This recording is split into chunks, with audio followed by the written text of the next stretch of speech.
The sun rises differently here in the Philippines. There's a softness to the morning, a gentle promise that each day is a fresh start. The air is thick with possibility, and the world seems to wake up slowly, savoring the first light. It's not just the light over the rice paddies shimmering on the water and painting the fields gold. It's the way the mist lingers, the way the birds call out as if announcing something sacred. The land itself seems to breathe with hope. Or the colors in the sky. It's a warmth that goes deeper than the tropical heat. It's a feeling that wraps around you, a sense of belonging that's hard to put into words.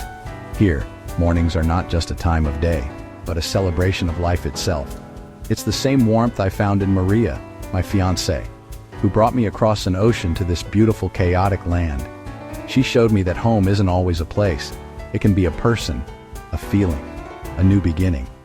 I came from America, a place of straight lines and independence.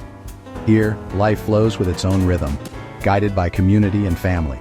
The pace is different, the priorities shift, and I've learned to let go of control and embrace the unexpected. Our love story began simply, but I quickly learned that loving someone from another world means embracing their world as your own. It's about opening your heart to new traditions, new flavors, and new ways of seeing the world. It's about learning a new language of the heart, seeing life through a different lens, and understanding that your way isn't the only way. Every meal, every conversation, every shared laugh is a lesson in humility and wonder. This journey is filled with confusion and joy, but every challenge is worthwhile.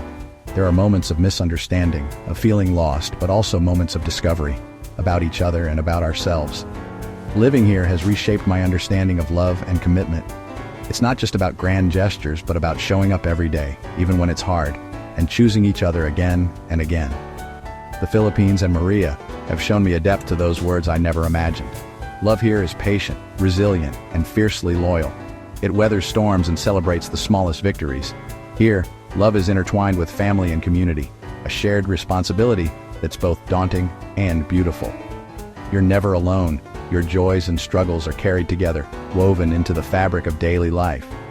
Every morning, as the sun rises, I'm reminded of our promise, to see our differences as opportunities to grow, to let each new day teach us something about patience, kindness, and hope.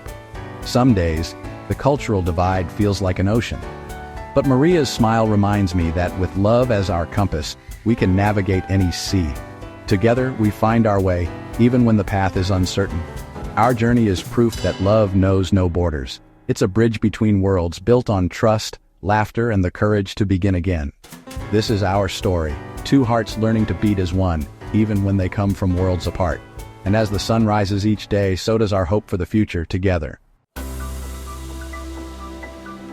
One of our first real cultural clashes seemed small at first glance, almost trivial, but it quietly revealed a universe of difference between us, one that neither of us had anticipated when we first fell in love. After a tough day, all I wanted was some quiet time to myself, something that's second nature where I grew up in America. But to Maria, my silence felt like a wall going up, a sign that I was shutting her out or rejecting her, even though that was never my intention. In her culture, when someone is struggling, you don't leave them alone. You surround them with family, with warmth, with conversation and food. Comfort is a group effort, a shared experience. That evening, the air between us was tense and heavy. I felt misunderstood and a little frustrated. She felt hurt and pushed away, unsure why I needed space when she wanted to be close. Our definitions of care were written in different languages. Mine said support meant giving space. Hers said it meant being present, sitting together, even in silence.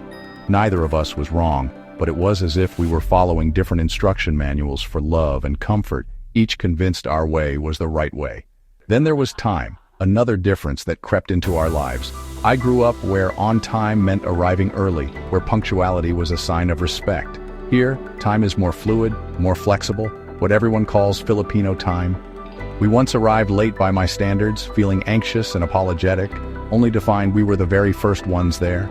The room was empty and our hosts were still getting ready. It took me a while to realize that it's not about disrespect or carelessness. Here, people prioritize relationships over rigid schedules. The gathering starts when everyone is ready, not when the clock says so. These moments of friction weren't signs of incompatibility or failure. They were invitations to look deeper, to question our assumptions, and to grow. Each clash, each misunderstanding, taught us something new, not just about each other, but about ourselves. We learned to listen, to explain, and to meet halfway.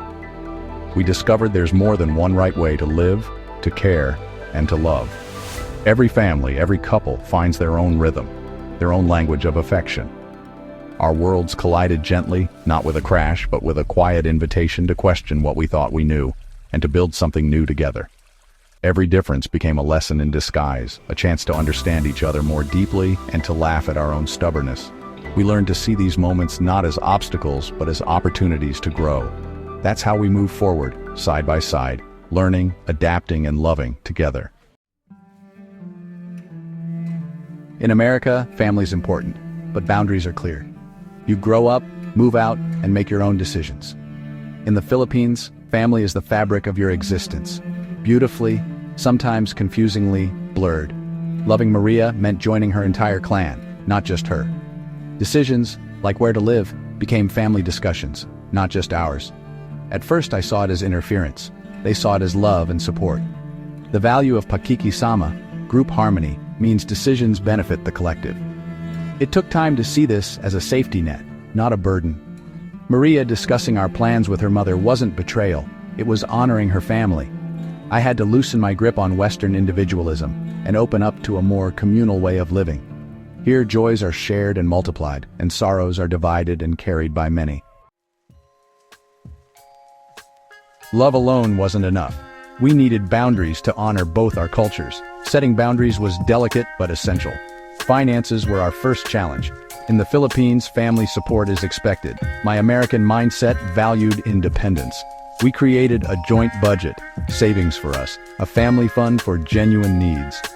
This let Maria honor her obligations without risking our future. We also set boundaries around our time, designating certain evenings as sacred us time.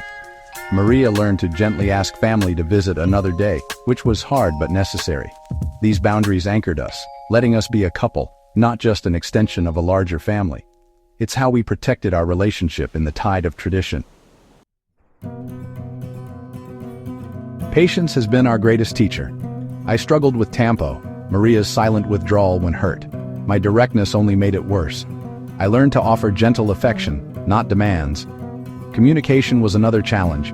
My bluntness felt harsh, her indirectness left me guessing. We learned to listen between the lines to each other's tone and body language. Misunderstandings weren't failures, just pauses to breathe and try again. Patience meant accepting that growth takes time. With care, understanding always bloomed. Amid our differences, we created our own rituals, our little islands. In a world that often tried to define us by where we came from, we found comfort in the spaces we made for ourselves.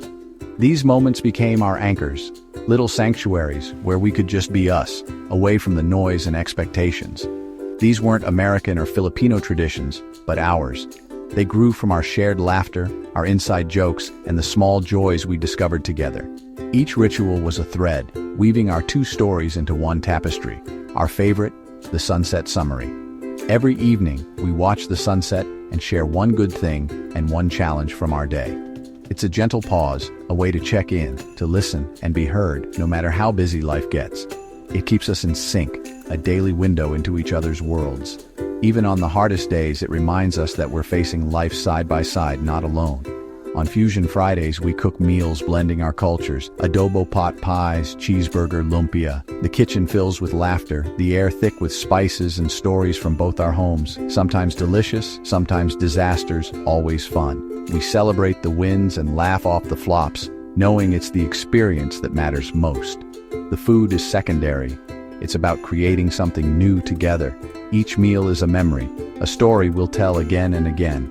After every argument, we reset with a 20-second hug, a promise that we're back on the same team. It's our way of saying, we choose each other no matter what.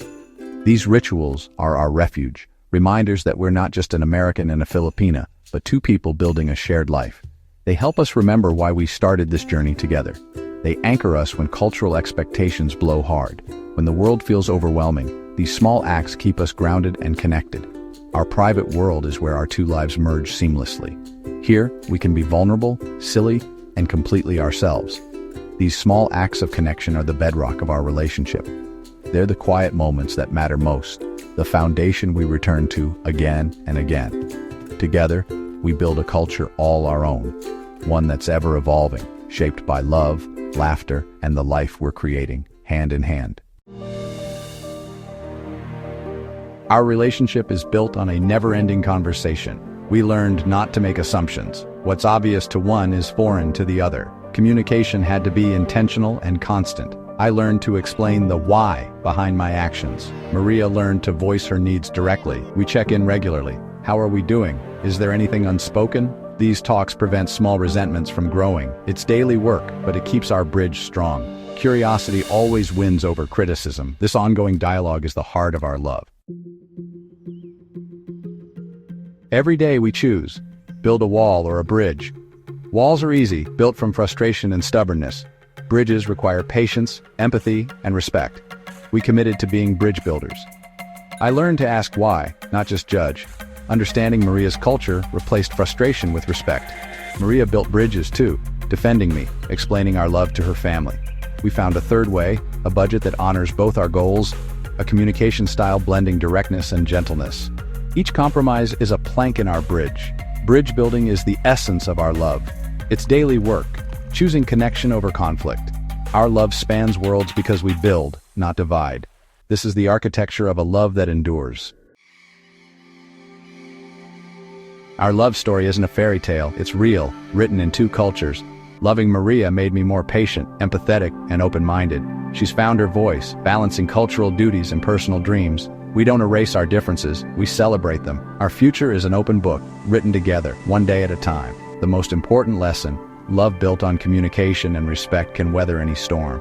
Our differences deepen our love, making it intentional and grateful. With enough effort and grace, love can build a home anywhere. As always, friends, know that you are valuable and that you matter. God bless and peace.